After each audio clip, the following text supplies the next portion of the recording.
আপনাদের সঙ্গে আবার একটা নতুন রেসিপি নিয়ে এসেছি, সেটা হচ্ছে আলু পোস্ত। তো আলু পোস্ত আজ আপনাদের সঙ্গে শেয়ার করব। আলু পোস্ত বানানোর জন্য এখানে নিয়েছি এখানে বড় সাইজের 3টে আলু। তো এটাকে ভালোভাবে কেটে নেব। আলুটা কাটা হয়ে গেছে, কেটে ভালোভাবে ধুয়ে নিয়েছি। এবার এটাকে সেদ্ধ করব। এখানে কড়াই চাপিয়ে দিয়েছি, এর মধ্যে দিয়ে দেবো কিছুটা জল দিয়ে এখানে কেটে ধুয়ে রাখা আলুগুলো দিয়ে দেবো অল্প লবণ স্বাদ মতো।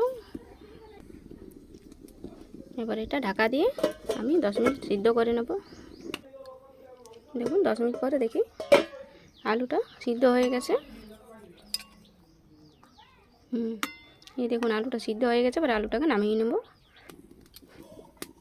কড়াইয়ের মধ্যে কিছুটা সরষের তেল,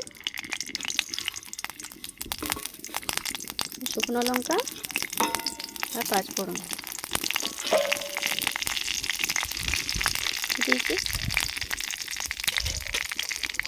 এবার এর মধ্যে আলু সেদ্ধটা দিয়ে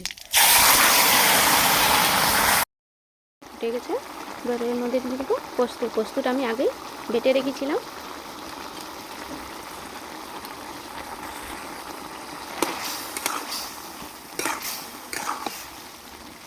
এটাও ভালোভাবে মিশিয়ে নেব।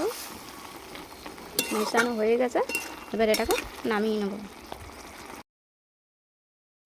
আলু পোস্ত তো এটা গরম ভাতের সঙ্গে খেতে খুব সুন্দর, ভাত বা রুটি দুটোর সাথেই খাওয়া যাবে। তো এভাবে বাড়িতে ট্রাই করে দেখবেন, খুব ভালো লাগবে। ভালো লাগলে অবশ্যই একটা লাইক কমেন্ট শেয়ার